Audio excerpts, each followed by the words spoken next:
దేశవ్యాప్తంగా సంచలనం సృష్టించిన రాధా గాయత్రి మృతిపై ఆమె స్నేహితులు అనుమానాలు వ్యక్తం చేస్తున్నారు. ఈ నెల 15న ముస్సోరిలో రాధా గాయత్రి చనిపోయింది.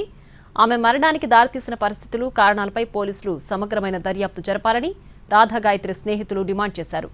గాయత్రిని ఆమె భర్త శ్రీచరణ్ ఎప్పుడూ అనుమానించేవాడని ఆరోపిస్తున్నారు.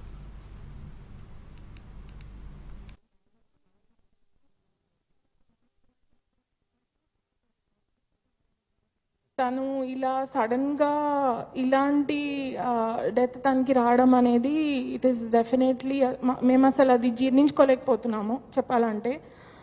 ఎందుకంటే she doesn't deserve a death like this. And మేము ఫ్రెండ్స్గా మేము అసలు అది తీసుకోలేకపోతున్నాం చెప్పాలంటే.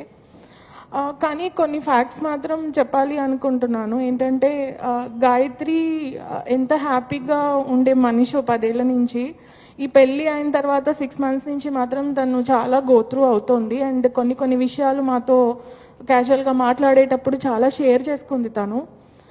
అందులో చెప్పాలంటే ఎస్పెషల్లీ తను పెళ్ళైన తర్వాత, శ్రీచరణ్తో పెళ్ళైన తర్వాత చాలా హికప్స్ ఉన్నాయి తన లైఫ్లో.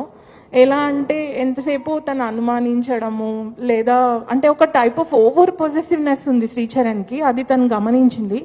She herself is a psychologist. So తను ఏంటంటే శ్రీచరణ్ది ఒక స్ప్లిట్ పర్సనాలిటీ అని చెప్పాలి. పెద్దవాళ్ళ ముందు తను ఎంత వినయంగా, ఎంత విధేయంగా, ఎంత డౌన్ టు ఎర్త్గా ఉంటాడో, ఆన్ ద కాంట్రరీ గాయత్రితో ఉన్నప్పుడు తను చాలా అగ్రెసివ్గా ఉన్న సందర్భాలు ఉన్నాయి. తను ఇలా ఎవరో మనం వెళ్తున్నా అన్ని అబ్జర్వ్ చేసి సడన్గా మీ ఫోన్కి మీ ఫోటోనే పెడితే ఎలా అనిపిస్తుంది? ఎవరైనా ఇన్సెక్యూర్ ఫీల్ అవుతాం కదా. అక్కడ తన హస్బెండ్ దగ్గర కూడా తన సెక్యూరిటీ లేదు. చాలా భయం వేసింది. నేను అన్నాను, రాధా ఇంత ఎక్స్ట్రీమ్ క్రాస్ అయ్యారు కదా, ఎందుకు నువ్వు ఢిల్లీ వెళ్ళడం అవసరమా రాధా అని అడిగాను. తను నాకు చెప్పిన 2 విషయాలకు నేను ఆగాల్సి వచ్చింది. తను చెప్పింది ఇంత బాగా ఆలోచించిందా అనుకున్నాను. రుక్మిణి, ఫస్ట్ నేను డైవర్స్ చిన్న ఎవరికన్నా ఇష్యూస్ ఉన్నా కూడా తను రిజాల్వ్ చేయడానికి ట్రై చేసేది. అందరితోనే కూడా మంచి ర్యాపో ఉండేది తనకి. బట్ ఇలా అవుతుందని అనుకోలేదు. అతనికి ఆవిడ మ్యారేజ్ కూడా మేము వెళ్ళాం, అందరూ అటెండ్ అయ్యాం కూడా.